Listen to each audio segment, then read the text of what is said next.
Item ಯಾವುದೇ ಇರಲಿ try ಮಾಡಿ ಆಚಿ ಚಿಕನ್ ಮಸಾಲಾ.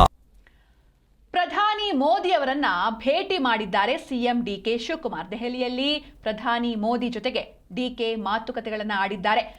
ಡಿಕೆ ಸಿಎಂ ಆದ ಬಳಿಕ ದೆಹಲಿಯಲ್ಲಿ ಇದು ಮೊದಲ ಭೇಟಿ. ಪ್ರಧಾನಿ ಮೋದಿ ಅವರನ್ನ ಮೀಟ್ ಮಾಡಿದ್ದಾರೆ ಸಿಎಂ ಡಿಕೆ. ದೆಹಲಿಯಲ್ಲಿ ಪ್ರಧಾನಿ ಮೋದಿ ಜೊತೆಗೆ ಡಿಕೆ ಮಾತಾಡಿದ್ದಾರೆ. ಡಿಕೆ ಸಿಎಂ ಆದ ಬಳಿಕ ದೆಹಲಿಯಲ್ಲಿ ಇದು ಮೊದಲನೇ ಭೇಟಿ. ಹಾಗೆ ಈ ಒಂದು ಭೇಟಿಯಲ್ಲಿ ಕರ್ನಾಟಕದ ಅಭಿವೃದ್ಧಿ ವಿಷಯದಲ್ಲಿ ಮಹತ್ವದ ಚರ್ಚೆ ಕೂಡ ನಡೆದಿದೆ ಎನ್ನುವಂತ ಮಾಹಿತಿಗಳು ಕೂಡ ಸಿಗ್ತಾ ಇದೆ. ಮೂಲ ಸೌಕರ್ಯ ಅಭಿವೃದ್ಧಿ ಕುರಿತು ಮಾತುಕತೆಗಳನ್ನ ಆಡಿದ್ದಾರೆ. ಹಾಗೆ ಪರಸ್ಪರ ಸಹಕಾರವನ್ನ ವ್ಯಕ್ತಪಡಿಸಿದ್ದಾರೆ ಸಿಎಂ ಡಿಕೆ ಶಿವಕುಮಾರ್. ಸಿಎಂ ಆದ್ಮೇಲೆ ಮೊದಲನೇ ಬಾರಿಗೆ ಮೋದಿ ಅವರನ್ನ ಭೇಟಿಯಾಗಿದ್ದಾರೆ. ದೆಹಲಿಯ ಪ್ರವಾಸದಲ್ಲಿರುವ ಮುಖ್ಯಮಂತ್ರಿ ಡಿಕೆ ಶಿವಕುಮಾರ್ ಪ್ರಧಾನಿ ನರೇಂದ್ರ ಮೋದಿ ಅವರನ್ನ ಭೇಟಿಯಾಗಿದ್ದಾರೆ. ಇವತ್ತು ನೀತಿ ಆಯೋಗದ ಸಭೆಯ ಬಳಿಕ ಸಿಎಂ ಮೋದಿ ಅವರನ್ನ ಭೇಟಿಯಾಗಿದ್ದು ವಿಶ್ವಗುರು ಬಸವಣ್ಣ ಪ್ರತಿಮೆಯನ್ನ ನೀಡಿ ಸನ್ಮಾನಿಸಿದ್ದಾರೆ. ನೀವು ಕೂಡ ಆ ಫೋಟೋವನ್ನ ನೋಡಿದ್ರಿ. ರಾಜ್ಯದ ಅಭಿವೃದ್ಧಿ ಯೋಜನೆಗಳ ಬಗ್ಗೆ ಚರ್ಚೆಯನ್ನ ಮಾಡಿದ್ರು. ಹಾಗೆ ಪ್ರಧಾನಿ ಮೋದಿ ಅವರ ನೇತೃತ್ವದಲ್ಲಿ ನಡೆದ ನೀತಿ ಆಯೋಗದ ಸಭೆಯಲ್ಲಿ ಸಿಎಂ ಡಿಕೆ ಶಿವಕುಮಾರ್ ಭಾಗಿಯಾಗಿದ್ರು. ಮುಖ್ಯಮಂತ್ರಿಯಾಗಿ ಅಧಿಕಾರ ಸ್ವೀಕರಿಸಿದ ಬಳಿಕ ಇದೇ ಮೊದಲ ಬಾರಿಗೆ ಸಿಎಂ ಡಿಕೆ ಶಿವಕುಮಾರ್ ಪ್ರಧಾನಿ ಮೋದಿ ಅವರನ್ನ ಮೀಟ್ ಮಾಡಿದ್ದಾರೆ.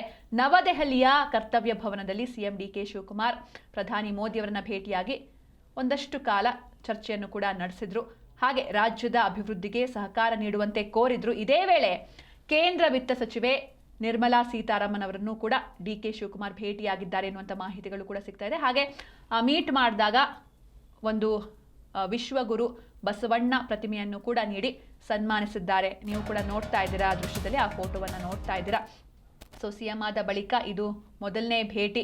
ರಾಜ್ಯದ ಅಭಿವೃದ್ಧಿ ಯೋಜನೆಗಳ ಬಗ್ಗೆ ಚರ್ಚೆಯನ್ನು ಕೂಡ ಮಾಡಿದ್ದಾರೆ. ಹಾಗೆ ರಾಜ್ಯದ ಅಭಿವೃದ್ಧಿಗೆ ಸಹಕಾರ ಬೇಕು, ಸಹಕಾರ ನೀಡಿ ಅಂತಲೂ ಕೂಡ ಡಿಕೆ ಶಿವಕುಮಾರ್ ಮೋದಿ ಅವರ ಬಳಿ ಕೇಳಿದ್ದಾರೆ ಎನ್ನುವಂಥ ಮಾಹಿತಿಗಳು ಸಿಗ್ತಾ ಇದೆ.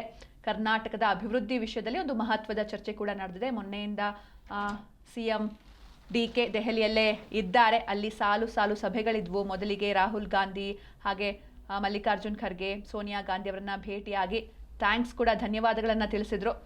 ಅದಾದ ಬಳಿಕ IAS ಅಧಿಕಾರಿಗಳ ಜೊತೆ ಚರ್ಚೆಯನ್ನ ಮಾಡಿದ್ರು. ನೀತಿ ಆಯೋಗದ ಸಭೆ ಇತ್ತು. ಇದೀಗ PM ನ ಕೂಡ ಮೀಟ್ ಮಾಡಿದ್ದಾರೆ.